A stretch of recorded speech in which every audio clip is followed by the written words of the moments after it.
সালাতে দোয়া কবুল হয়। সালাতে দোয়া কবুলের তিন জায়গা। একটা হচ্ছে তাকবীরে তাহরিমার পরে আমরা সানা পড়ি না, আমরা তো একটা পড়ি। আল্লাহর হাবিব সুন্নাহ এবং নফল নামাজে আরো পড়তেন সানা, ওই দোয়া কবুল হয়। দুই নম্বর জায়গা সালাতে সেজদায় পড়ে দোয়া করলে কবুল হয়।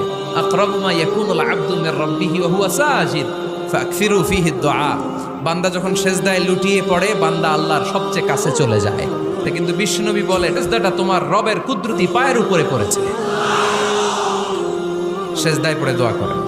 সালাম ফিরানোর আগে বিশ্বনবী দোয়া করতেন, লা ইউসাল্লিমান্না আহাদুকুম হাত্তা ইয়াতাআওয়াযা মিন আরবা'a। আল্লাহর হাবিব বললেন, চার জিনিস থেকে পানাহ না আছে আমার কোন উম্মত যেন সালাম না ফিরায়। তারা যেন পড়ে, আল্লাহুম্মা ইন্নী আউযু বিকা মিন আযাবিল কবর, আউযু বিকা মিন আযাবি জাহান্নাম, আউযু বিকা মিন ফিতনাতিল মাহইয়া ওয়াল মামাত, আউযু বিকা মিন ফিতনাতিল মাসিহিদ দাজ্জাল। আল্লাহ কবরের আযাব থেকে বাঁচাও, আল্লাহ জাহান্নামের আগুন থেকে বাঁচাও,